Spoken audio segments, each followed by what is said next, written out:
আমি এই দেশে অন্যায় অবিচার দুর্নীতি মুক্ত করতে চাই। আমি বারবার বলছি, যারা চাঁদাবাজি করছেন, আমি বারবার বলছি, যারা অন্যায় করছেন, মাদক ব্যবসা করছেন, শুধু রমজান দেখে একটু ছাড় দিচ্ছি, ভালো হয়ে যাওয়ার সুযোগ দিচ্ছি, কিন্তু মনে রাখতে হবে ঈদের পরে চাঁদাবাজদের আগুন ধরিয়ে দিব আমি। যিনি আমার ক্যান্ডিডেট ছিলেন তিনি বক্তব্য দিয়েছেন বিএনপি কে খোঁচাখুচি কইরেন না।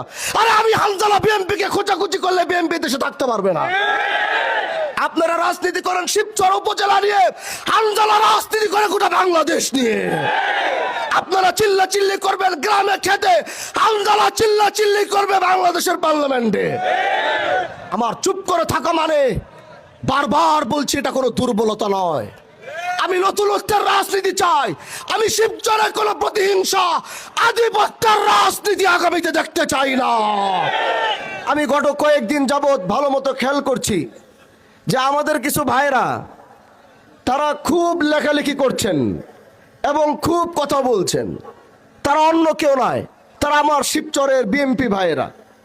কিন্তু আমি তাদেরকে একটা কথা বলতে চাই, আপনারা কি এটা মনে করছেন না যে আমি হানজালা নির্বাচিত হওয়ার পর আমার একটা নেতৃবৃন্দ কারোর সাথে কোনো খারাপ ব্যবহার করে নাই?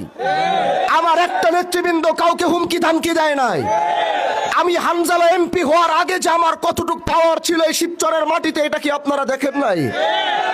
তাহলে আপনারা কি মনে করছেন আমি চুপ করে আছি? কারণ আমি শান্তি চাই। আমি শিবচরের প্রত্যেকটা মানুষকে নিয়ে কাজ করতে চাই। আমি শিবচরের প্রতিটা দলের সদস্যদেরকে নিয়ে কাজ করতে চাই। আমার চুপ করে থাকা মানে আমার কোনো দুর্বলতা নয়। যদি মনে করেন হানজালার চুপ করে থাকা দুর্বলতা, তাহলে সেটা আপনাদের ভুল, আপনাদের চিন্তায় ভুল ধরেছে।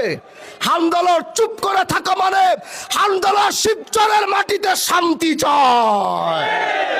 এজন্য বলছি, আসুন ভালোবাসা নিয়ে কাজ করি, আসুন কাঁধে কাঁধ মিলিয়ে কাজ করি। আমার জায়গায় যদি আজকে অন্য কেউ হতো, তাহলে আপনাদের কাউকে বাড়ি ঘরে থাকতে দিত না।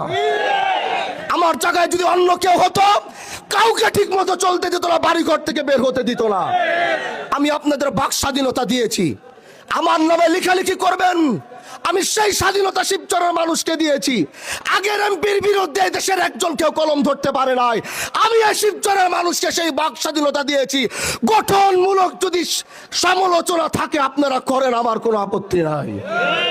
আমি শিবচরের সাংবাদিকদেরকে আমি সেই বাক স্বাধীনতা দিয়েছি, সেই কলম চালানোর অনুমতি দিয়েছি। তুই গঠনমূলক আলোচনা হয়, আপনারা আমার বিরুদ্ধে উঠান। আমি জবাবদিহিতার মধ্যে থাকতে চাই, আমি জবাবদিহিতার বাইরে কোনো কাজ করতে চাই না। এজন্য প্রিয় ভাইরা আমার, আমরা সুন্দর একটি সমাজ চাই, ইনসাফ ভিত্তিক একটি সমাজ চাই। আমি এই দেশে অন্যায় অবিচার দুর্নীতি মুক্ত করতে চাই। আমি বারবার বলছি, যারা চাঁদাবাজি করছেন, আমি বারবার বলছি, যারা অন্যায় করছেন, মাদক ব্যবসা করছেন, শুধু রমজান দেখে একটু ছাড় দিচ্ছি, ভালো হয়ে যাওয়ার সুযোগ দিচ্ছি, কিন্তু মনে রাখতে হবে ঈদের পরে চাঁদাবাজদের আগুন ধরিয়ে দিব আমি। একজন চাঁদাবাজ এই শিবচরের মাটিতে থাকতে পারবে না। বাস স্ট্যান্ডে নিজে গিয়েছি, বারবার সময় দিচ্ছি, সুযোগ দিচ্ছি। আমি সময় আর সুযোগ দেওয়ার কারণ হচ্ছে, আলহামদুলিল্লাহ নির্বাচিত হওয়ার পর এদেশের 50% মাদক ব্যবসায়ী আর চাঁদাবাজি কমে গেছে। হিন্দু ভাইরা আমার কাছে ওই দিন এসে আত্মত্যাগ আর খুশি নিয়ে বলেছে, ভাই স্বাধীনতার পর এত সুন্দর করে আমরা ব্যবসা করতে পারি নাই, আজ আপনি নির্বাচিত হওয়ার পরে মাথা উঁচু করে ব্যবসা বাণিজ্য করছি, চাঁদা চাওয়ার কেউ সাহস পাচ্ছে না। মাননীয় প্রধানমন্ত্রী জনাব তারেক রহমান সাহেবকে আমি বলবো, এই কথা আজকে আমি গ্রামে বলছি, আগামী কালকে পার্লামেন্টে দাঁড়িয়ে বলবো, আপনার নেতৃবৃন্দকে সামলান, এরা বিএনপির মান সম্মান ইজ্জত সব ডুবিয়ে দিবে। যদি কন্ট্রোল করতে না পারেন, তাহলে তারা আপনাদের আগামী রাস্তা রুদ্ধ করবে। যেই সুন্দর বাংলাদেশ গড়ার স্বপ্ন নিয়ে আপনারা নেমেছেন, এরা বাংলাদেশের সেই স্বপ্ন আপনাদেরকে পূরণ করতে না দিয়ে জাতির সামনে আপনাদেরকে ভুল প্রমাণ করবে। এজন্য কাঁধে কাঁধ মিলিয়ে আগামীর বাংলাদেশ, আগামীর শিবচর গড়ার জন্য প্রস্তুত আছি তো ইনশাআল্লাহ। আমরা নেতা নিয়ে চলি নাই, আমরা কর্মী নিয়ে চলেছি। আমাদের পাওয়ার কোনো নেতার মধ্যে ছিল না, আমরা সাধারণ জনগণ নিয়ে চলেছি।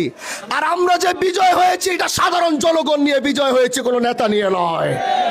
শিবচরের মাটিতে বড় বড় দলগুলো একসাথে হয়েছিল আমাদেরকে বৃদ্ধাঙ্গুল দেখানোর জন্যে, কিন্তু শিবচরের মানুষ তাদেরকে বৃদ্ধাঙ্গুল দেখিয়েছে।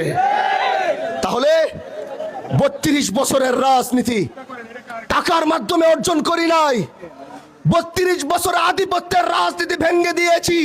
এটা কোনো টাকার মাধ্যমে নয়, এটা একমাত্র ভালোবাসার মাধ্যমে করেছি।